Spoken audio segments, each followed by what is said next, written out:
Major support for these broadcasts is provided by New York Community Bank, Chase Commercial Term Lending, Chelsea Lighting, Capital One Bank, Perfect Building Maintenance, Genova Burns, Giantomasi and Webster, Kilroy Architectural Windows, New York's Window Company, the Wyckoff Group, Greenberg Traurig, LLP, M&T Bank. Additional support is provided by Ackman Ziff Real Estate Group, Bank of America, Merrill Lynch, Briarwood Organization, Bruce Mosler, C.B. Richard Ellis, Colliers International New York, LLC, Cushman & Wakefield, Dime Savings Bank of Williamsburg, Douglaston Development, Levine Builders, DDG Partners, Friedman LLP, Accountants and Advisors, Flushing Bank, Investors Bank, James D. Kuhn Real Estate Center at Syracuse University, James Orphanides, Centurion Holdings, John Katsimatides, Red Apple Group, Madison Realty Capital, Margolin Weiner and Evans, LLP, Certified Public Accountants and Business Advisors, Massey Knackle Realty Services, New Banks, Meridian Capital Group, Newmark Knight Frank, Sterling and Sterling, SJP Properties, Stonehenge Partners, and these friends.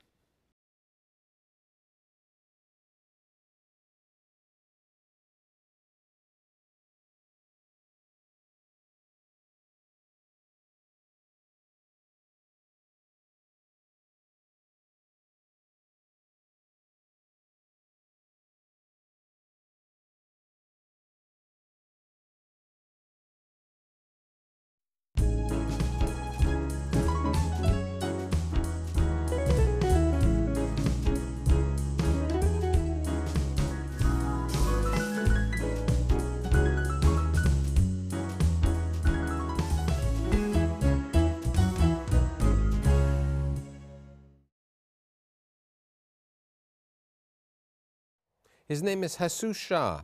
He was born in Bombay, which is called Mumbai today, in India. He came over and he has such a very interesting life. Today he is the chairman of the Harsha Hospitality Trust, of HHM, and a variety of other companies. And I'm very happy to have him here today. Thank you for coming. Thank you. So tell me a little bit about your dad and tell me about your brothers, and then your early life in India. Well, I was born and raised in Mumbai. My father was a wholesale cloth merchant, and during the Second World War, they did make a lot of money, because there was so much demand of the clothing. And he was wholesale cloth merchant in MJ Market, which is supposed to be the largest market in Asia for the cloth. Now you said he had a good business, but he wasn't always the best businessman, right? He lost. Yeah, because of not having education. After then, when he had so much cash flow, he started investing in different things, from dye color to silver, and then his health he became ill, and it started going down. Now, when you were 17, you went to college in India, correct? I went to college, for 2 years. For 2 years over there. University of Bombay. In Bombay, and it was in engineering, correct? It was a science college. Science college. And then you decided to come over to America to continue your education. So how do you decide to end up in New Mexico? Well, I did not know much about America. So I went to a consultant in Mumbai, and he suggested I should go to New Mexico because the weather-wise it would be kind of similar to Bombay, won't have to worry about snow, and plus the tuition fee was cheap compared to the north. So you had never been to New Mexico. I mean, you hadn't been really to America, correct? No, I was never gone out of India. So you come to New Mexico, and what happens after the first year? Tuition rose, right? Yeah, it was very, very difficult in the beginning for me because first of all, you know, I did high school in our Indian language, and we just took English as a course on 8th to 12th grade, and it was very difficult for me to not only understand the American accent, but also overall language was very, very difficult in the beginning for me. Now, the summer, you said the first summer between college, you came to New York to work. You worked in a factory and you worked in a Dunkin' Donut. Yes, it was a private donut shop, yes, and I had to do it because of I had to collect money for the next year. And the next year, what happens? What do you? Next year, I was short of about $500, which my father sent me second year, because I asked him that, you know, all he has to take care of me for the first 9 months, but I fell short. Then you changed schools, right? Then I changed school because they increased the tuition fees to $50 more. So you leave New Mexico and you end up in Tennessee. Tennessee. Yeah, very close to Mumbai, and you know, and you're there for 2 years and you finish your degree. No, I finished my degree in one year, because I did get some extra credit, which I did in India. India. So totally it took me 3 years and 1/4 more. You get a letter at that time from a friend in India saying that there's this woman who you really liked who was going to get married unless you came back to India and captured her, correct? Right. Harsha. So Harsha. tell me what happens. See, we both are from two different castes. And back home, I'm talking 1967, it's not anymore true as much, but in those days, they were very strict with the caste system. Even though we speak the same language, we pray the same God, and both my parents as well as her parents lived right across the street for almost before my birth, but still they were not very happy to. So because Harsha was going to be, they were going to have an arranged marriage for her. Right. You came back, you met with her parents. My father went to talk to her parents before I even reached there. He found out from my sister that, you know, I was in love with, and he wholeheartedly was very happy. And Your mother wasn't, you said. my mother wasn't. Your mother wasn't, but subsequently, later on in life, she saw the benefits of Right. Harsha. But her parents said, fine, you can get married, but you have to then now move to America. Right. So you come back to America, and how does young Hasu find a place in Trenton, New Jersey? Yeah, see, at that time I told her parents that, you know, I cannot take her with me because I don't have the income to show it to the immigration services. So they, Dr. Gohill from Hamilton, New Jersey, they knew them and they sponsored Harsha. So that's why we came first to their place. And then I started looking for jobs in New Jersey area. Now, I think it was interesting, you said to me, you know, at that time, which was 1967, they hadn't seen, I think it was, you said it to me and it was written in one of the books about you, they hadn't seen many brown-skinned people in Trenton. That is true. And you and Harsha find an apartment on top of a bar. Right. Over there. And you get a job with the state of New Jersey. Right. New Jersey State Police. The state police. In basically today, it's a big thing, forensic. CSI, okay? Right. The systems. And fortunately, your wife, who had 2 years of college in India, she also gets a job with the same agency. Right. Yes. She had 2 years of microbiology. She did not also complete the college because of our marriage. So she fortunately got the job. So we both started earning money, and I started paying off some of my debt. Now, then Jay is born. You're Jay was born in New Jersey, right. and Your oldest son. yes, And from there, you then moved to Bordentown. no, during that time when I was working for New Jersey State Police, we decided to move after a week or so to Bordentown, but I still was working for New Jersey State Police. Now, you decided that you wanted to increase your degree, uh, and you went back to graduate school subsequently later on. I started that in Pennsylvania. I was looking for, even though I had a job in New Jersey State Police, simultaneously I was looking for a job as a chemical engineer because that was a chemist job. So, and then I could not find anything. In the meantime, environmental job was available in Harrisburg, Pennsylvania. So I decided to take that job even for lower salary so I could utilize my engineering. So you and Hersha, and at this time Jay is born, you moved to Harrisburg, Pennsylvania. Now the interesting situation, which I haven't mentioned, is that your father had always wanted you to come back to India, which we'll get to in a little while, Right, to get involved with the pharmaceutical business. right.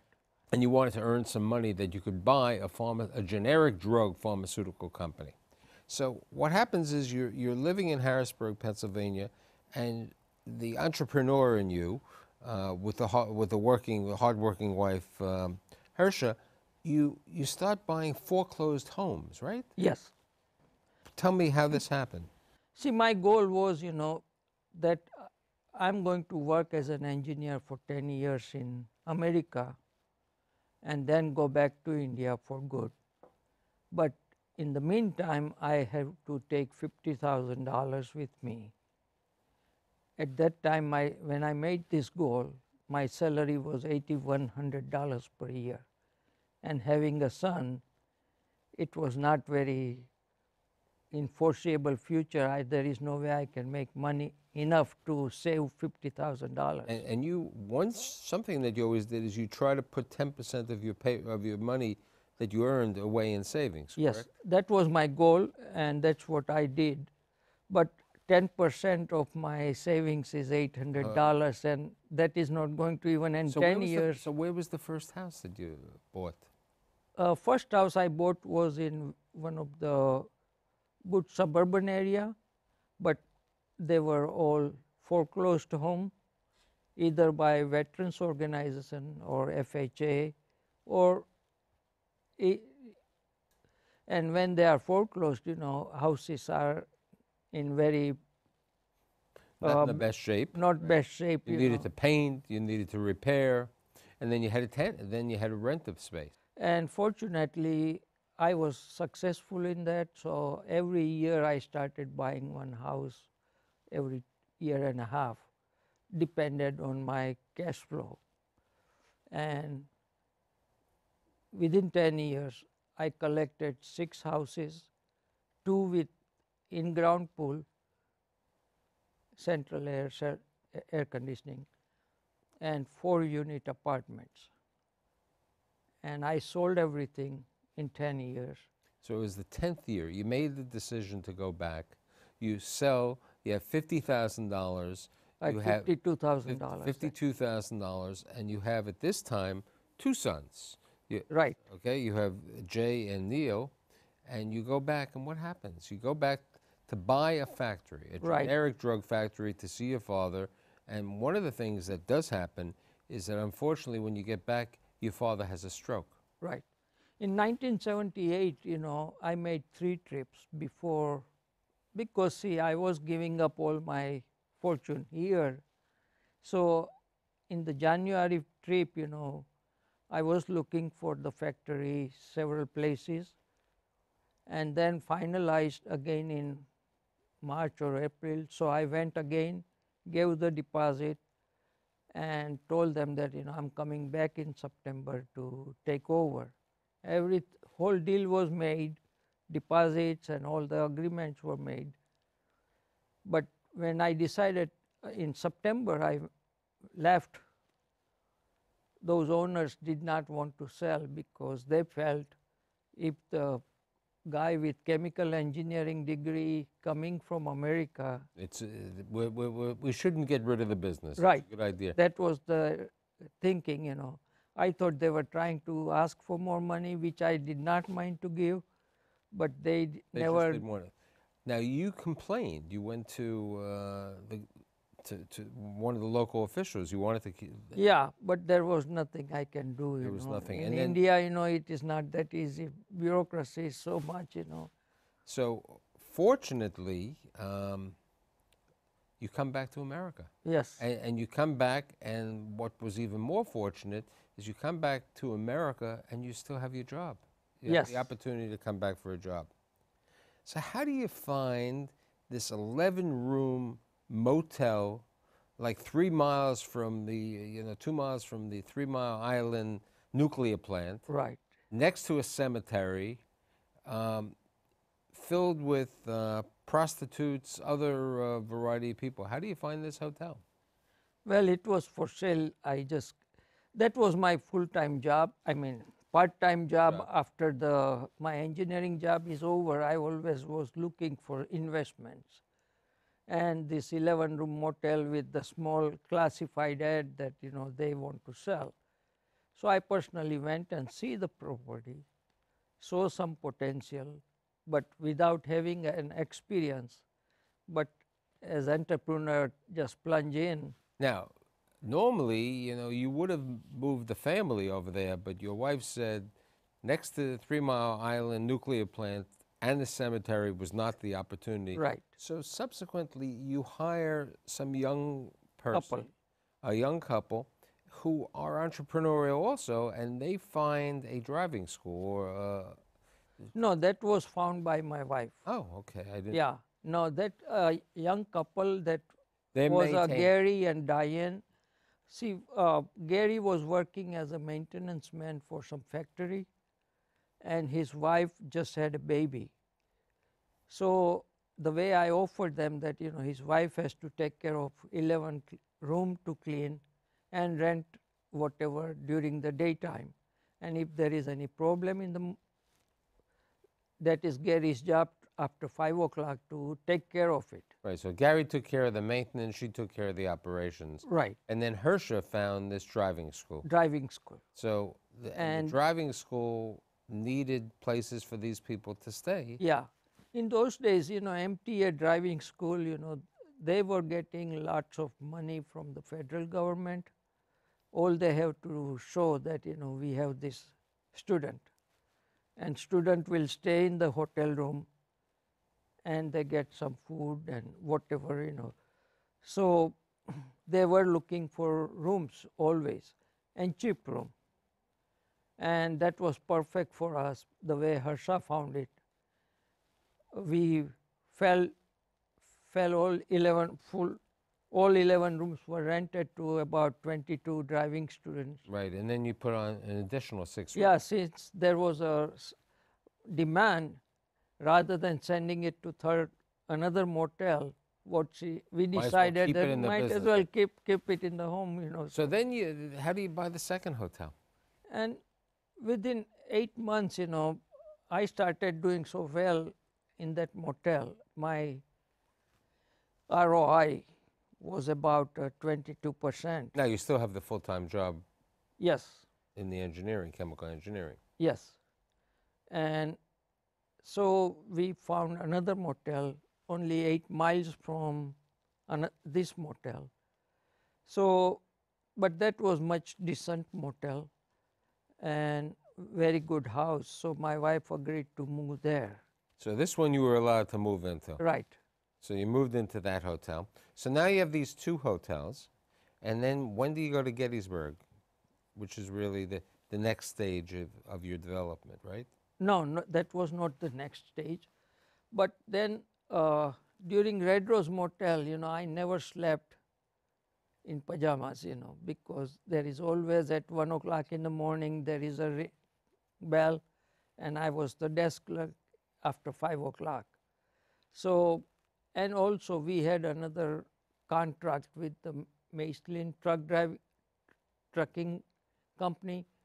So their driver would come at 2 o'clock in the morning or 4 o'clock in the morning. So I had to go and give them a ride to pick them up, to bring them to my motel. So, but again, my job in the engineering starts at 8 o'clock, so I have to reach there. But when I get up, then I go to work, and Harsha takes over, sending the kids to school, and then for 8 hours she would She's take care of running the hotel, correct? Right. And we had housekeepers, about 3 or 4 housekeepers, because it was a nice clean room and there were lots of business people were coming. So we did very well. But then within 2 years, we both burned out that hey, now it is time to move on. So I was telling Harsha that let us buy a larger motel where we can afford to have desk clerk. And this is the Best Western. And that is the Best Western in Harrisburg downtown that we bought. It had 125 rooms and lounge and restaurant. So we were operating everything. We sold those 2 motels, and during that time I also bought 135-unit apartments in Lebanon. But we sold 2 motels, and out of that cash flow we made good money out of it, and that helped me provide the down payment for this larger motel. And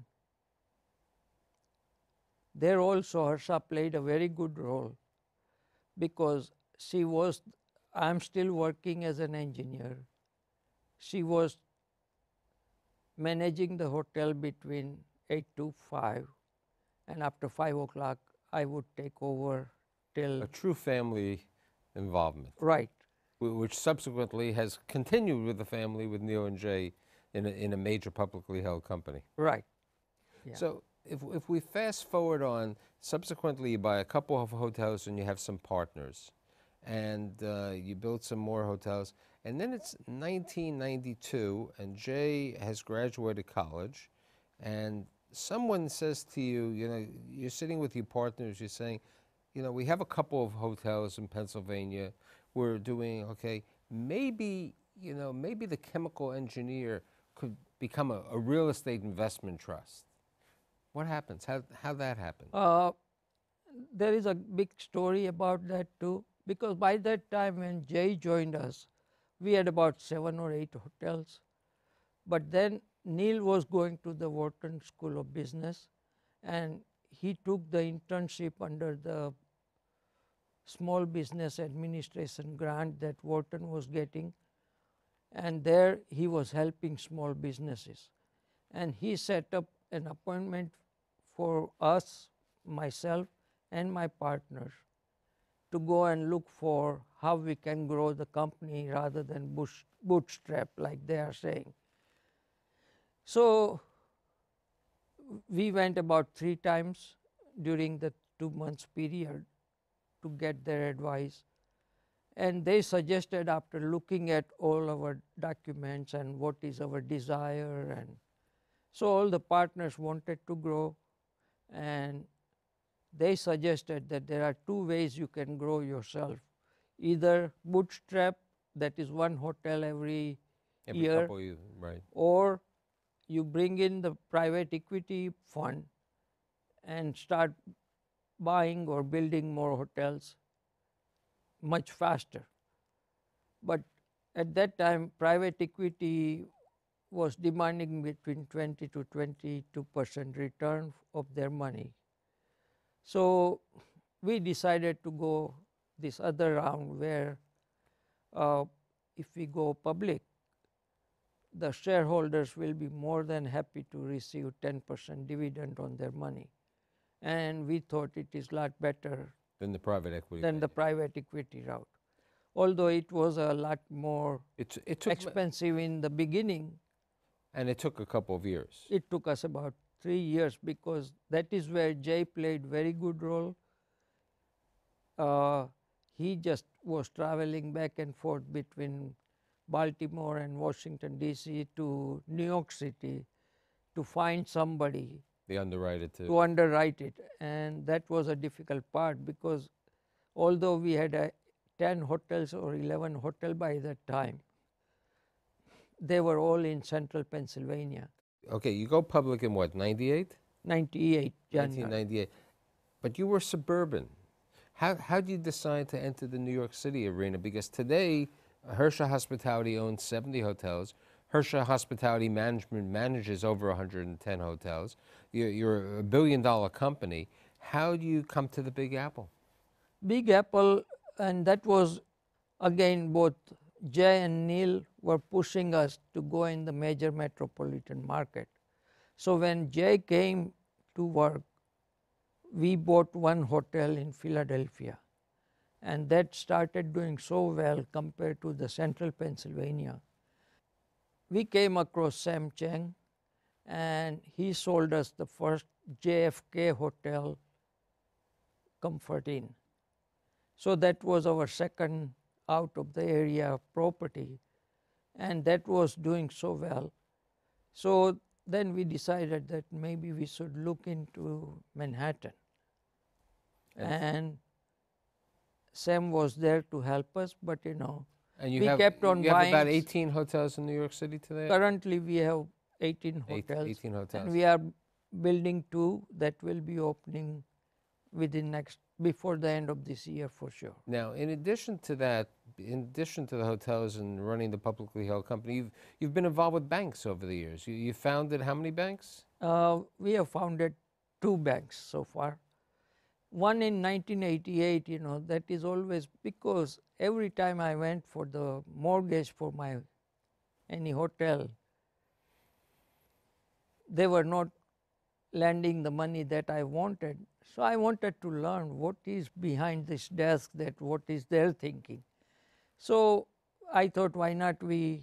So in Danville, Pennsylvania, a group of 5-6 Americans, they were trying to found